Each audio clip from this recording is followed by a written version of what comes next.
नमस्कार। देश प्रदेश के इस खास सेगमेंट में आपका बहुत बहुत स्वागत है। मैं हूं आपके साथ जया कौशिक त्रिवेदी। सबसे पहले बात करते हैं पंजाब के किसानों की, जहां इस वक्त विरोध प्रदर्शन चल रहा है।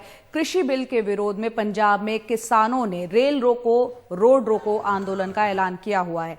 बिल को वापस लेने की मांग को लेकर राज्य के कई किसान संगठन मिलकर आज से 3 दिन तक रेल रोको आंदोलन कर रहे हैं। प्रदर्शन के मद्देनजर पंजाब से गुजरने वाली तमाम ट्रेनें 3 दिनों के लिए रद्द या फिर डायवर्ट कर दी गई हैं। रेल रोको के साथ किसानों ने कल पंजाब बंद का ऐलान भी किया हुआ है। और इस वक्त हमारे सहयोगी मोहम्मद गजाली हमारे साथ जुड़ गए हैं ज्यादा अपडेट के साथ। गजाली, यहां पर आप बता रहे थे जब पहले बात हो रही थी कि फिरोजपुर और अमृतसर में इसका असर रेल रोको का देखने को मिलेगा। अब क्योंकि 11:30 का वक्त हो चुका है, पंजाब में क्या कुछ तस्वीर दिख रही है आपको? देखिए, इस वक्त हम अमृतसर के देवीदासपुरा गांव है। हमारे इस तरफ जो है ये गांव है देवीदासपुरा, दाएं तरफ, और ये रेलवे ट्रैक है जो अमृतसर रेलवे स्टेशन या जंक्शन की तरफ जाता है। और डेली यहाँ से करीब 14 गाड़ियां, लॉकडाउन या अनलॉक कह लें, लॉकडाउन के बाद से करीब 14 गाड़ियां यहाँ से जाती हैं।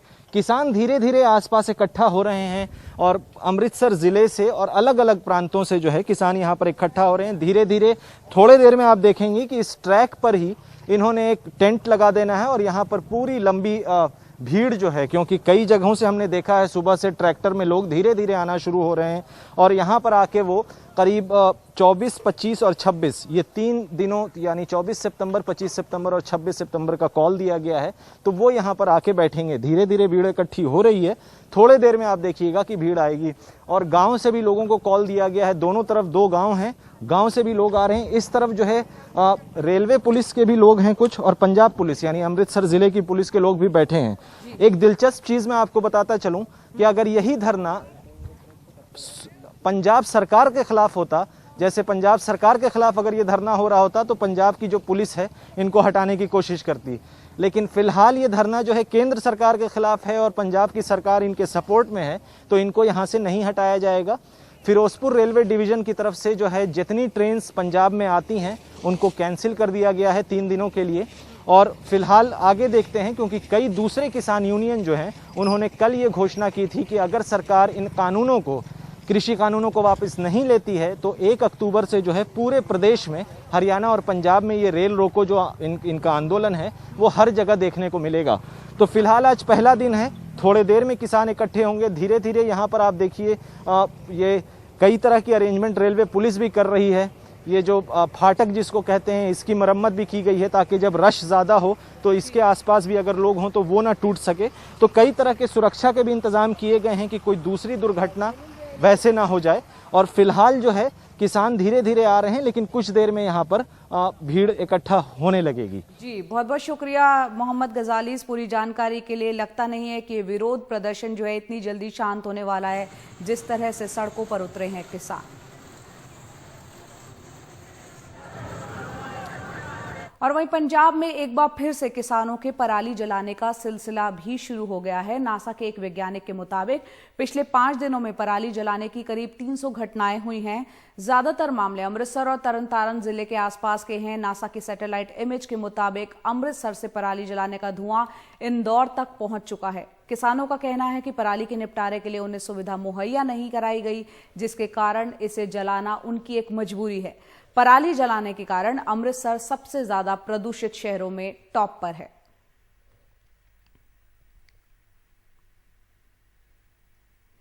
और अब बात करते हैं गुजरात के सूरत की, जहां ओएनजीसी प्लांट में तड़के आग लग गई थी। 3 से 3:30 बजे के बीच ये आग लगी।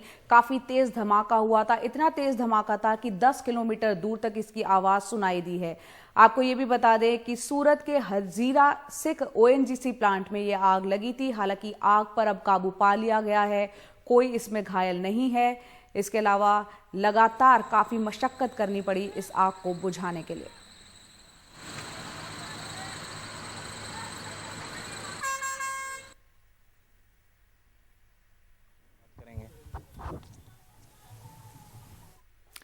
मध्य प्रदेश के मुख्यमंत्री शिवराज सिंह चौहान ने एनडीटीवी के हमारे सहयोगी अनुराग द्वारी से बातचीत में कहा है कि विपक्ष कृषि बिल को लेकर किसानों को गुमराह कर रहा है। शिवराज सिंह चौहान ने खेती से जुड़े बिलों को किसानों के लिए वरदान बताया है और क्या कुछ उन्होंने कहा है, आइए सुनते हैं।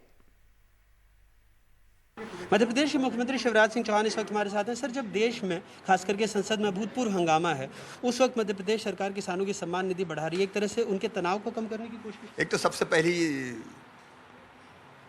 बधाई और धन्यवाद मैं देना चाहूँगा प्रधानमंत्री नरेंद्र मोदी जी को। जो कृषि बिल पास हुए हैं वो भारत के किसानों के लिए वरदान है। पर विपक्ष तो कह रहा है कि विपक्ष को क्या पता, भ्रम फैला रहा है। जब लोगों को मध्य प्रदेश में सवाल ही पैदा नहीं होता, भैया इसमें नुकसान क्या कोई ये तो बताए। कृषि उपज मंडी में बेचे, कोई आपत्ति है क्या? कृषि उपज मंडी चलेगी, वहाँ बेचे। कृषि उपज मंडी के बाहर अच्छा दाम मिल रहा है, घर पे वहाँ बेचे, वो खेत में बेचे। मध्य प्रदेश और बिहार में अच्छा एमएसपी नहीं मिलता, इसीलिए शायद यहाँ के किसान अभी आंदोलित नहीं है। कोई सवाल ही पैदा नहीं होता। एमएसपी की बात अगर कोई करता तो 1,29,00,000 मीट्रिक टन गेहूँ खरीद के रिकॉर्ड बनाया है। देश में सबसे ज़्यादा हमने खरीदा है। और सम्मान निधि सर अभी जो बढ़ाई किसानों, देखिए हमारे जो किसान थे, विशेषकर छोटे किसान, उनके पास इतनी उपज होती ही नहीं है कि उपार्जन में बेचे या बाकी बड़ी योजनाओं का लाभ उनको मिले। प्रधानमंत्री जी ने उनको ये वरदान दिया किसान सम्मान निधि का। मध्य प्रदेश सरकार ने उसमें और जोड़ के 10,000 रुपया वो होगी, तो गरीब किसानों की ज़िंदगी में निश्चित तौर पर बड़ा बदलाव और बहुत बेहतरी आएगी। सर, आप हमेशा कहते रहे कि पूर्ववर्ती सरकार ने धोखा किया किसानों से, लेकिन विधानसभा में धोखा ही है। मैं फिर कह रहा हूँ, कहीं भी बहस करने कमलनाथ, आपने 50,000 करोड़ से ज़्यादा का कर्जा माफ़ करना था, किंतु परंतु लगा के सबके काटते चले गए। इसका नहीं, इसका नहीं, इसका नहीं, इसका नहीं। कुल हाँ मैं कह रहा हूँ ना, 6,000 करोड़ रुपया कुल सरकार कर रही बजट से दिया, 6,000 करोड़ पूरा नहीं दिया, उसका एक हिस्सा मैंने दिया है। और इसके बाद केवल आंकड़े की बात करें तो प्रमाण पत्र बांटने से थोड़ी होता, पैसा कितना दिया है, जितना आप दोगे उतना ही तो कर्जा माफ होगा। एक आखिरी सवाल था, आप खुद संक्रमित हो चुके थे, इतने बड़े पैमाने पर संक्रमण है, फिर भी राजनीति की सारी चूंकि उपचुनाव सामने हैं, थोड़ा सा प्रॉपर मर्यादाओं का पालन करते हुए सब तरह की गतिविधियां होनी चाहिए। आप देख रहे हैं कि जहां राजनीतिक गतिविधियां नहीं है, अब छत्तीसगढ़ में तो कोई चुनाव नहीं, वहाँ संक्रमण कितना है, महाराष्ट्र में कोई चुनाव नहीं, वहाँ संक्रमण कितना है। लेकिन फिर मैं कहता हूँ कि हमको सावधानियां सारी रखते हुए करना चाहिए। उसकी अपील भी हम करते हैं, उसका पालन भी। ऑक्सीजन को लेकर तो कोई दिक्कत नहीं। बहुत बहुत शुक्रिया। और वहीं मध्य प्रदेश में बीजेपी ने किस तरह से यू टर्न लिया वो आपको बताते हैं। किसान कर्ज माफी के मामले में विधानसभा में एक सवाल के जवाब में बीजेपी सरकार ने माना कि लगभग 27 लाख किसानों के कर्ज माफ किए गए हैं, लेकिन बाहर कांग्रेस के हमलावर होने के बाद सरकार ने यू टर्न ले लिया और कहा कि सिर्फ प्रमाण पत्र ही बांटे गए हैं। मध्य प्रदेश विधानसभा के एक दिन के सत्र में कांग्रेस विधायकों के सवाल पर मध्य प्रदेश सरकार ने लिखित जवाब में बताया कि राज्य में जय किसान फसल ऋण माफी के तहत कुल 51,53,000 से ज़्यादा किसानों ने फॉर्म भरा था।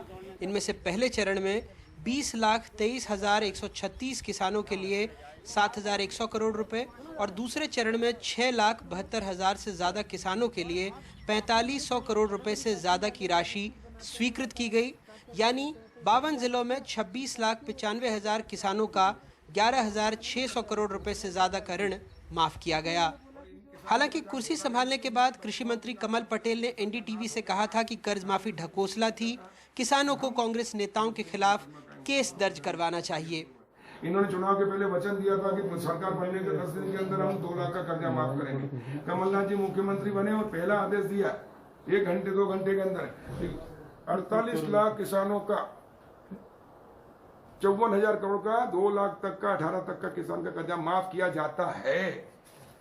करोड़ों रुपए खर्च कर दिए, विज्ञापनों पे 120 करोड़ 2% का उसमें रखा, उसे 6,000 करोड़ का जो प्रावधान किया तो 120 करोड़ विज्ञापनों में दे दिया। भारत ग्राम पंचायत में लिखा दिया 2 करोड़ लाख का कर्जा माफ कर दिया। तो जब कर्जा माफ कर दिया तो हो जाना चाहिए था, लेकिन हुआ नहीं। वैसे सदन में कर्ज माफी स्वीकारने के बाद सदन के बाहर सरकार कह रही है सिर्फ प्रमाण पत्र बांटे, पैसे नहीं। सर, आप हमेशा कहते रहे कि पूर्ववर्ती सरकार ने धोखा किया किसानों से, लेकिन विधानसभा में धोखा ही है। मैं फिर कह रहा हूँ, कहीं भी बहस करने कमलनाथ, आपने 50,000 करोड़ से ज्यादा का कर्जा माफ करना था, किंतु परंतु लगा के सबके काटते चले गए। इसका नहीं, इसका नहीं, इसका नहीं, इसका नहीं। कुल हाँ मैं कह रहा हूँ ना, 6,000 करोड़ रुपया कुल सरकार कर रही बजट से दिया 6,000 करोड़ पूरा नहीं दिया, उसका एक हिस्सा मैंने दिया है। और इसके बाद केवल आंकड़े की बात करें तो प्रमाण पत्र बांटने से थोड़ी होता, पैसा कितना दिया है। सरकार के रवैये पर अब कांग्रेस हमलावर है। शिवराज सिंह चौहान से लेकर नरेंद्र मोदी तक ये इस देश और प्रदेश में झूठ का इतना बड़ा पिटारा हो गया है, झूठ बोलने के अलावा इनके पास कोई काम नहीं है। ये विधानसभा अधिकृत है, यहाँ जब जवाब आता है बड़ी गहराई से उसका अध्ययन होने के बाद विधायकों के प्रश्न का जवाब दिया जाता है। तुम अधिकारी को सूली पर लटका दोगे क्योंकि तुम्हारी नाक नीची हुई है। तुमने कहा कि कमलनाथ ने कर्जा माफ़ नहीं किया, कमलनाथ ने कहा कि डंके की चोट पे मैंने माफ़ किया। किस मंच पे आना चाहते हो? एक एक मोबाइल नंबर ले लो, एक एक का एड्रेस ले लो। सरकार अब ये भी कह रही है कि अफसरों ने गलत जानकारी दी है, उनके खिलाफ भी कार्रवाई होगी। सरकार अब कह रही है कि अफसरों ने उसे गलत जानकारी दी, लेकिन बड़ा सवाल ये है कि क्या सदन में अगर सदस्यों को गलत जानकारी दी गई तो ये ब्रीच ऑफ प्रिविलेज नहीं है। भोपाल से कैमरा पर्सन रिजवान खान के साथ अनुराग द्वारी, एनडीटीवी इंडिया। जिस राज्य के मुख्यमंत्री कोरोना संक्रमित हो चुके हैं, उसी राज्य के गृह मंत्री अगर ये बयान दे कि मास्क पहनने से होता क्या है, तो आप समझ सकते हैं कि सरकार कोरोना से किस तरह से निपट रही होगी। हम बात कर रहे हैं मध्य प्रदेश की, जहां गृह मंत्री नरोत्तम मिश्रा ने मास्क नहीं पहनने को लेकर दिए अपने बयान पर अब जाकर खेद जताया है। नरोत्तम मिश्रा ने कहा था कि वो किसी भी कार्यक्रम में मास्क नहीं पहनते, साथ ही ये भी कहा था कि इससे होता क्या है। इसे लेकर कांग्रेस का कहना था कि क्या नियम कानून सिर्फ आम लोगों के लिए है। इसके बाद उन्होंने अपने बयान पर खेद जताया है और कहा है कि वो खुद भी मास्क पहनेंगे और दूसरों से भी मास्क पहनने की अपील करेंगे। आपको सुनाते हैं कि उन्होंने क्या कहा था और बाद में क्या ट्वीट किया है।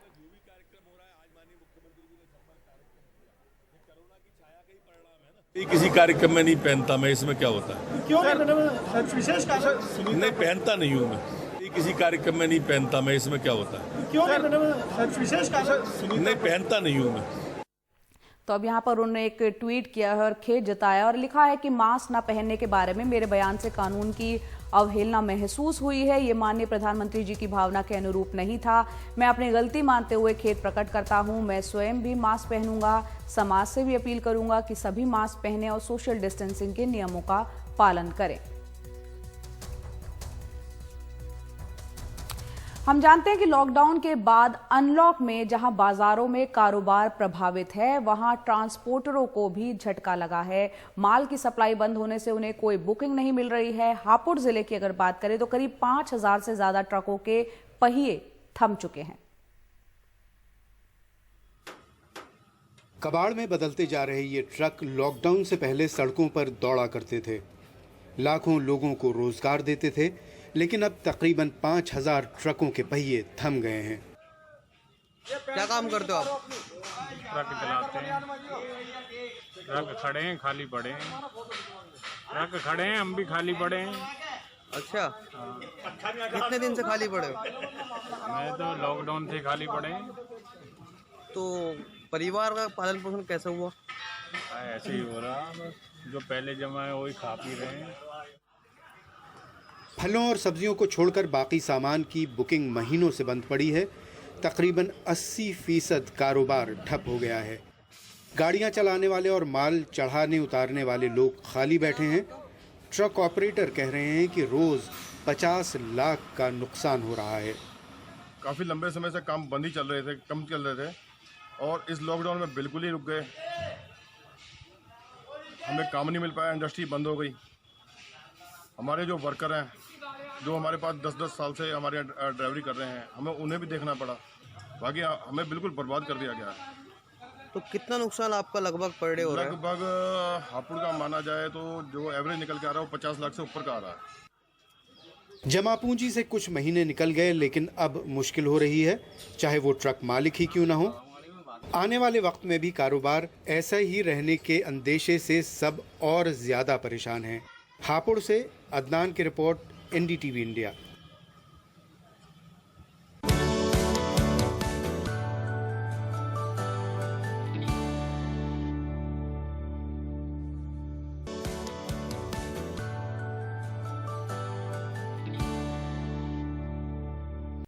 कई राज्यों से जो है बारिश की तस्वीरें आई है। और अब बात करें पश्चिम बंगाल की, तो यहाँ जलपाईगुड़ी में तेज बरसात हुई है, जिसके बाद जगह जगह यहाँ पर जल जमाव हो गया है। इससे लोगों को काफ़ी दिक्कतें पेश आई। आप देख सकते हैं किस कदर पानी यहाँ पर जमा है।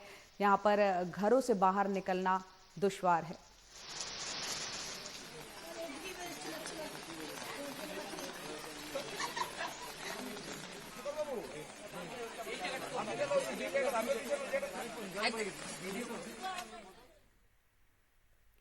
तो पश्चिम बंगाल के कई इलाकों में कई जगह पर तेज बरसात हो रही है, जिसके बाद लैंडस्लाइड की खबर भी आई है। नेशनल हाईवे 31 और नेशनल हाईवे 10 जो सिवोक के पास है दार्जिलिंग में, वहां पर भूस्खलन हुआ है और कई जगह जिसके चलते यातायात में आवाजाही में दिक्कतें आई हैं। मलबा आकर सड़क पर गिर गया है।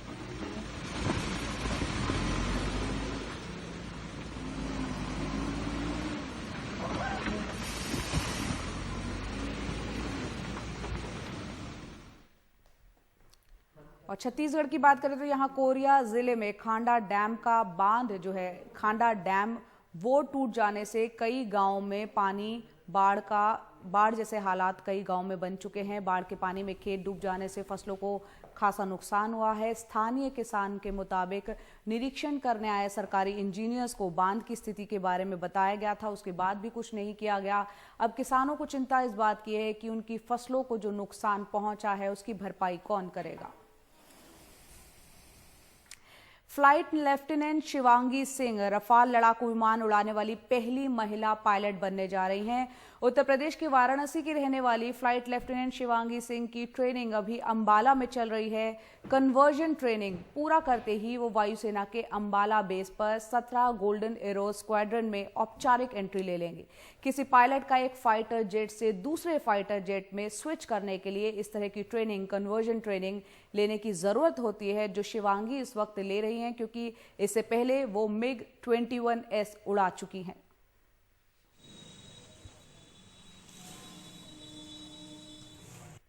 और अब बात करते हैं झारखंड की, जहां राज्य की बोर्ड परीक्षा में 10वीं और 12वीं के टॉपर्स को झारखंड आंदोलन के नेता रहे विनोद बिहारी महतो की जयंती के मौके पर अब तक की सबसे बड़ी सौगात दी गई।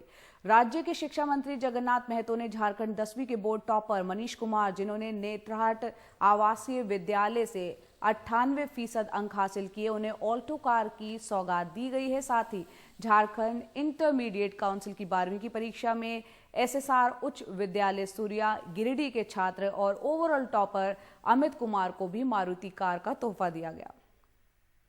और अब आपको लिए चलते हैं असम के गुवाहाटी, जहां पर प्रसिद्ध कामाख्या मंदिर आप जानते हैं, वहां पर दोबारा से उसको खोलने की तैयारियां की जा रही है। असम सरकार ने मंदिर को 24 सितंबर से दोबारा खोले जाने की, यानी आज से खोलने के लिए नोटिफिकेशन जारी किया हुआ है। लेकिन कोरोना के खतरे को देखते हुए मंदिर के पुजारियों के मुताबिक श्रद्धालुओं के लिए सुरक्षा के लिए जरूरी इंतजाम यहां पर करने की बेहद जरूरत है। आपको बता दें, कामाख्या मंदिर कोरोना के खतरे के चलते 20 मार्च से ही बंद है। यहां हर साल होने वाले अंबुबाची मेले का आयोजन भी इस साल नहीं किया गया।